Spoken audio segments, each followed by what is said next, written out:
ที่สระผมกันค่ะไปสระผมอาบน้ำกันค่ะสวัสดีค่ะวันนี้จะพาทุกคนมาดูวิธีการสระผมในแบบฉบับของไซน้อยนะคะการสระผมของไซน้อยเนี่ยเป็นอะไรที่พิถีพิถันมากถ้าทำทุกสเต็ปหรือทุกขั้นตอนที่ไซน้อยแนะนำหรือลองเอาไปปรับใช้ดูในชีวิตประจำวันของแต่ละคนไซน้อยขอรับรองเลยว่าผมคุณจะมีสุขภาพดีขึ้นแน่ๆโอเคเข้าเรื่องเลยนะคะคือไซน้อยเป็นคนที่สระผมทุกวันการที่สระผมทุกวันแบบไม่ถูกวิธีจะทำให้ผมร่วงผมขาดระหว่างเส้นและก็ผมแห้งได้ถ้าไม่เลือกแชมพูที่ให้อาหารหรือว่าทิชเมนต์ที่เป็นอาหารผมดีๆนะก็จะทำให้ผมเสียแล้วก็ผมแห้งวิธีการสระผมที่ถูกต้อง1เลยคือขั้นตอน2เลยคือผลิตภัณฑ์3ก็คือวิธีการเมนเทนให้เขาอยู่กับเราไปนานๆนะมาพูดถึงเรื่องที่1ก่อนเลยนะคะเรื่องที่1เนี่ยคือขั้นตอนไซน้อยจะบอกทุกสเต็ปที่ไซน้อยทำกับตัวเองข้อที่2ไซน้อยจะแนะนำผลิตภัณฑ์ที่ไซน้อยใช้ในชีวิตประจำวันนะคะผลิตภัณฑ์กลุ่มหนึ่งมันมีหลายตัวมันจะมีแชมพูทิชเมนต์ครีมนวดผมเซรั่มสเปรย์ป้องกันความร้อนอะไรต่างๆมันเยอะมากไซน้อยจะบอกเกี่ยวกับผลิตภัณฑ์คร่าวๆแล้วกันเนาะบางอย่างแคปรูปแล้วก็ไปซื้อตามกันได้นะคะแล้ววันนี้ก็จะมาบอกสักตัวหนึ่งก่อนละกันเดี๋ยวคลิปหน้าๆจะทำแยกออกไปเพราะว่ามันเยอะจริงๆค่ะไซน้อยน่าจะแนะนำในคลิปเดียวไม่จบวันนี้เราจะมาเน้นกันที่ขั้นตอนนะคะทุกคนเอาวิธีการนำไปปรับใช้ได้นะพูดถึงเรื่องที่1นะคะก็คือขั้นตอนการสระผมขั้นตอนการสระผมไซน้อยจะมาลองทำให้ดูนะคะแล้วก็เดี๋ยวจะพาไปสระผมพร้อมกันเอาวิธีของไซน้อยก่อนที่จะสระผมก็คือเราจะต้องแปรงผมด้วยหวีก่อนนะคะเพื่อไม่ให้ตอนสระเนี่ยผมพันกันไม่ว่าจะเป็นฝุ่นหรือมลภาวะอะไรต่างๆนานาที่อยู่ข้างนอกบ้านเนี่ยมันก็จะเกาะอยู่ตามเส้นผมของเราเป็นละอองในการที่เราแปรงผมก่อนมันก็จะทำให้ผมไม่พันกันเวลาสระนะคะลดการเกิดผมร่วงในขณะที่เราสระผมพอแปรงผมเสร็จเรียบร้อยแล้วเราจะล้างน้ำสะอาดก่อนรอบแรกคือเหมือนเราซักผ้าเลยล้างจานเหมือนกันเราจะใช้น้ำสะอาดเนี่ยล้างพวกสิ่งสกปรกออกหมดก่อนใช้อุณหภูมิอุ่นๆก็ได้ค่ะอุ่นๆก็จะเป็นการล้างพวกความมันออกไปก่อนเส้นผมเกล็ดผมเปิดพร้อมที่จะทำความสะอาดแล้วก็พร้อมที่จะได้รับอาหารจากคอนดิชเนอร์แล้วก็ทิชเมนต์นะคะเราใช้น้ำเปล่าล้างรอบแรกเสร็จแล้วเราก็จะแบ่งผมออกเป็น4ช่อนะคะแบบนี้ทั้งหมดจะเป็น4ช่อแบบนี้ใช้แชมพูสระทีละช่อนะคะแล้วก็การใช้แชมพูเราจะไม่ใช้แชมพูบีบลงฝ่ามือแล้วก็ใช้ลงตรงๆกับหนังศีรษะเราจะใช้มันจะเป็นเล็กๆเอาไว้สำหรับตีฟองใช่ไหมไซน้อยก็จะเอาแชมพูเทลงที่ทำโฟมขยี้เขาให้เกิดฟองก่อนจะไม่เอามาลงหนังศีรษะโดยตรงนะคะเพราะไม่งั้นถ้าสะสมแบบนี้นานๆผมมันจะร่วงแล้วมันก็จะอ่อนแออันนี้เป็นการรักษาโคนผมที่ดีนะคะวิธีนี้แล้วก็สระไปทีละช่อการสระผมไซน้อยจะสระทั้งหมด2รอบนะคะถึงขั้นตอนที่สระผมเสร็จแล้วใช่ไหมคะเราก็จะล้างน้ำส่วนใหญ่ไซน้อยจะใช้น้ำอุ่นเพราะว่าน้ำอุ่นมันจะช่วยให้เกล็ดผมของเส้นผมเปิดเพื่อที่จะพร้อมรับอาหารจากคอนดิชเนอร์แล้วก็มาร์กนะคะแต่ไซน้อยเป็นคนสระผมทุกวันก็จะใช้คอนดิชเนอร์กับมาร์กสลับกันไปเสร็จแล้วก็จะนวดที่เส้นผมบางผลิตภัณฑ์แค่ใช้ไม่ต้องทิ้งไว้แต่บางผลิตภัณฑ์สามารถให้อาหารเขานานๆได้เพราะว่าแกนผมเนี่ยผมเส้นหนึ่งเห็นมันเล็กๆแบบนี้มันมีอยู่ 3-4 ชั้นใช่ไหมเราจะต้องให้อาหารมันแบบว่าทิ้งให้เขาหน่อยให้เขาแบบกินอย่างเต็มที่เสร็จแล้วล้างออกเสร็จแล้วมาถึงขั้นตอนการเป่าผมใช่ไหมคะถึงขั้นตอนนี้ผมมันจะไม่พันกันแล้วเพราะว่าเราไม่ได้แบบขยำผมตั้งแต่หนังศีรษะมาจนถึงปลายก็ไม่ได้สระแบบขยี้แบบนี้อันนั้นก็ไม่ถูกต้องก็ถนอมเขาในขั้นตอนการสระเพราะว่าเราต้องสระตลอดชีวิตถ้าเราทำร้ายเขาในขั้นตอนสระผมแล้วเขาจะรักเราไหมเสร็จแล้วนะคะถึงขั้นตอนการไดร์ผม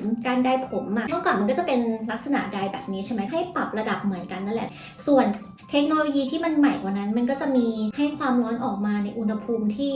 ไม่ได้แรงมากอันนี้จะเป็นความร้อนที่รู้สึกว่าร้อนแบบซอฟๆแล้วก็ร้อนแบบไม่ได้แรงขนาดไม่เหมือนอันนี้แบบทำความแรงมหาศาลมากอันนี้พอเขาพัฒนาเทคโนโลยีในไดร์เป่าผมแล้วไซน้อยคิดว่าอุณหภูมิ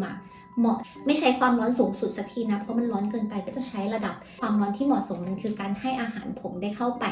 ในการไดร์อีกขั้นตอนหนึ่งเคยลองมาหลายเลเวลแล้วไซน้อยก็เอา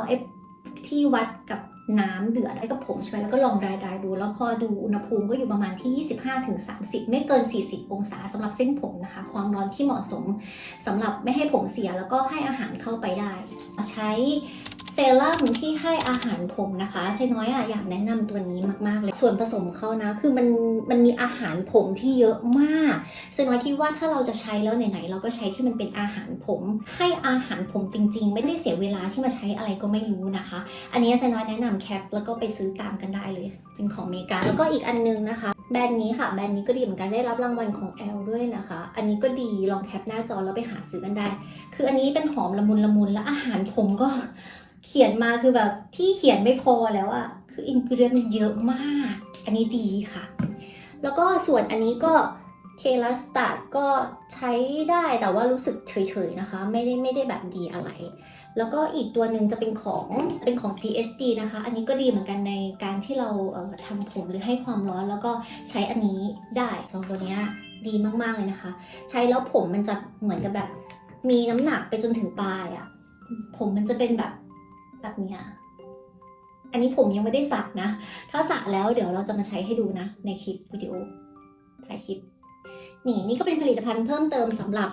การดูแลผมหลังสระนะคะนี่ก็จะใช้ตอนที่เปียกหมาดๆแล้วก็หลังจากที่มันแห้งอีกทีนึงเราก็จะมีเซรั่มอีกอันนึงนะคะไม่ได้เป็นอาหารแต่ช่วยในเรื่องผมเงาแล้วก็ช่วยในเรื่องหอม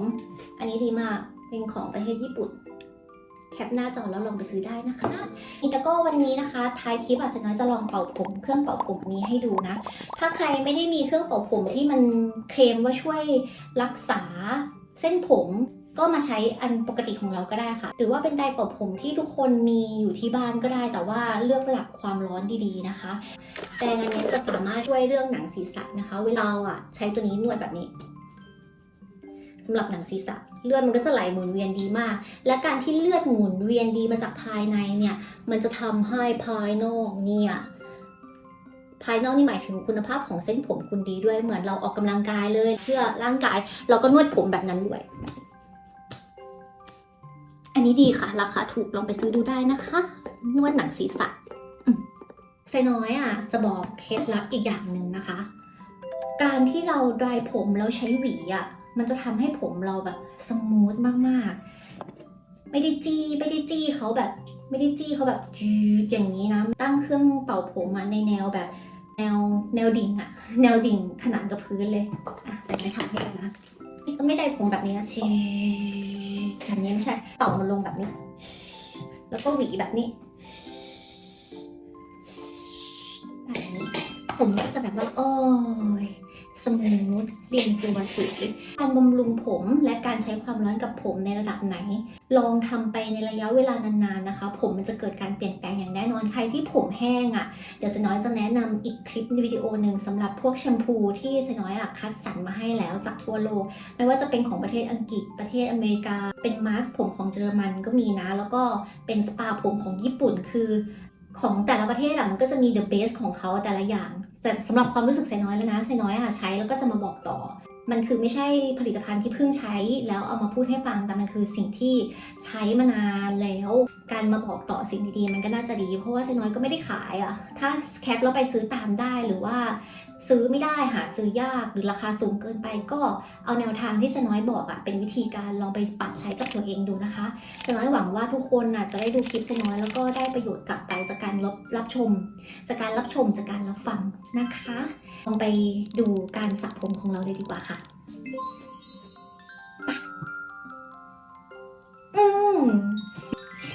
ปิดคลิปก่อนเลยดีกว่าค่ะเพราะว่าเดี๋ยวสระผมแล้วก็จะแช่น้ำแล้วก็เหนื่อยแล้วก็น่าจะอยากเข้านอนทันที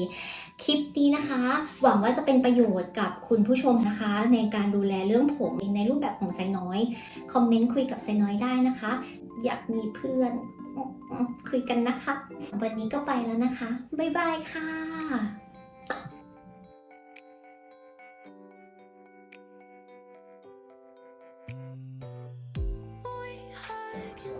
นี่สระผมกันค่ะไปสระผมอาบน้ำกันค่ะ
เสร็จเรียบร้อยค่ะสำหรับการสระผมในชีวิตประจำวันของไซน้อยในวันนี้นำเทคนิคไปใช้ได้นะคะ